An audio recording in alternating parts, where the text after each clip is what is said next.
Bonjour à tous et bienvenue, vous regardez 6 minutes chrono, le rendez-vous quotidien de la rédaction de Lyon Capitale. Et aujourd'hui on accueille Jean-Paul Brett, bonjour. Bonjour. Alors vous êtes l'ancien maire PS de Villeurbanne.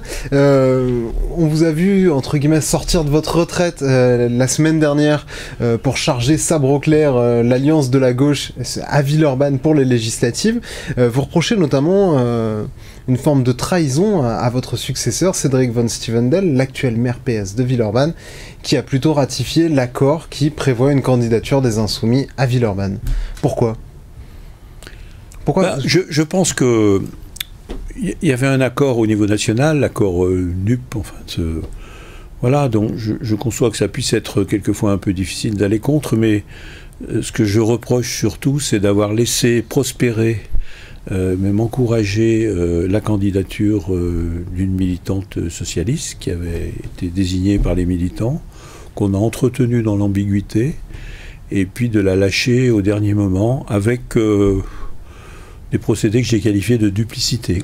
Duplicité, c'est-à-dire au niveau national, il y a longtemps, je pense que le maire actuel de Villeurbanne avait acté le fait que ce soit le gendre de Mélenchon, en l'occurrence, qui n'est pas tout à fait neutre quand même, Gabriel Amar.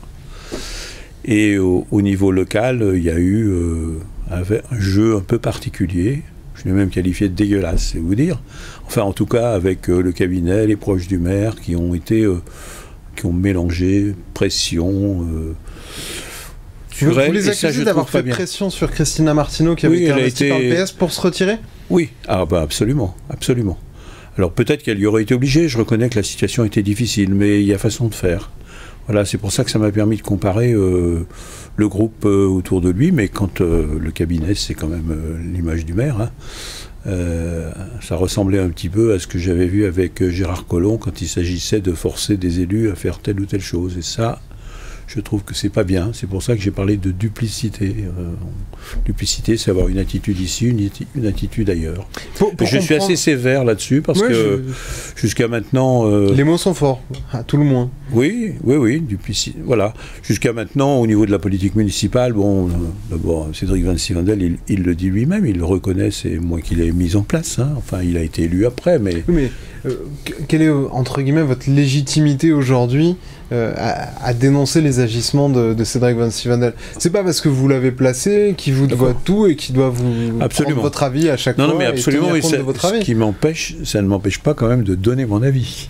Donc il prend son avis en toute responsabilité, et il en a tout à fait le droit et la légitimité, mais j'ai une légitimité aujourd'hui en tant que militant socialiste, ayant une certaine expérience, de dire aussi quand les choses ne me conviennent pas. Voilà, qu'est-ce qui ne vous convient pas? C'est l'accord du PS avec les Insoumis, les écolos, pour former la gauche unie qu'on appelle NUP, ou c'est le fait qu'à Villeurbanne, les socialistes n'ont pas de candidat? C'est l'accord en général ou l'accord en particulier que vous contestez? C'est les deux en général, puisque vous avez dit en général. Moi, j'étais évidemment pas du tout partisan d'un accord comme ça. Je trouve que c'était un accord de soumission, de reddition, ce sont des termes qui ont été beaucoup utilisés. Notamment par Hélène Geoffroy sur ce plateau. Voilà, sur ce plan-là, je suis absolument d'accord avec elle.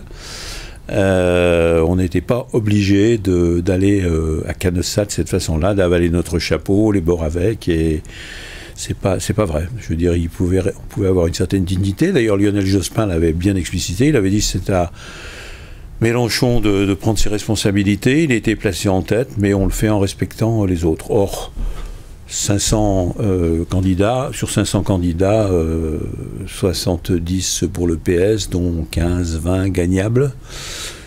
Après, c'est aussi votre poids électoral. Hein, mais je suis d'accord. Si on regarde le score à la présidentielle, à Villeurbanne, Jean-Luc Mélenchon, c'est 37,88. Nous, 2,15. Vous, 2,15. Voilà. Mais il y a une forme de logique. On ne juge. Oui, mais c'est une logique un peu à courte vue. Parce que Mélenchon a quand même été boosté, notamment dans les derniers jours, au-delà de ce que serait normalement son score, parce qu'il a été le candidat utile. Donc moi, je connais un certain nombre de militants, d'ailleurs, qui me l'ont dit. On a voté pour Mélenchon, non pas qu'on soit vraiment pour lui, mais parce que c'était une façon de contrer Macron davantage. Et ça, c'est l'intelligence politique qui consiste un petit peu à décoder, à décrocher en quelque sorte un score de 38% à Villeurbanne, alors que pour Hidalgo c'est 2 et pour les Verts c'est moins de 5 aussi. Et ça ne reflète pas une vraie réalité électorale. Mais c'est ainsi. Je pense qu'il y avait donc matière à résister.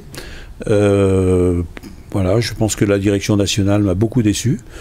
Vous voyez que ma déception est partie. Voilà. Je trouve que. Et vous allez faire quoi maintenant, vous? Ouais, ben, je vais regarder la situation pour l'instant, mais je fais part de mon avis. Par exemple, j'ai dit que je ne voterai pas Gabriel Amar. Voilà. Déjà, c'est ça. Alors, et je ne vais pas encourager à voter Gabriel Amar. En plus, on a quand même le prototype de la personne qui a été candidat à Villeneuve d'Ascq aux dernières municipales, ensuite qui a été dans le Jura, je ne sais pas si l'ordre est celui-là, qui a été après candidat dans le Nord-Isère. Enfin, et quand cette personne dit je ne pouvais pas envisager de me présenter ailleurs qu'à Villeurbanne, enfin, on est dans de la vieille politicardie, de la vieille politicaille, et ça, c'est pas bien. Plus, c'est Mélenchon qui l'a imposé, à l'évidence. Voilà, si ce n'avait pas été son gendre, il y aurait sans doute eu un espace de discussion un peu plus grand, enfin je l'espère. Merci beaucoup en tout cas Jean-Paul Brett d'avoir répondu à notre invitation, à nos questions. Moi je vous retrouve très bientôt pour une nouvelle édition de 6 minutes chrono. Au revoir.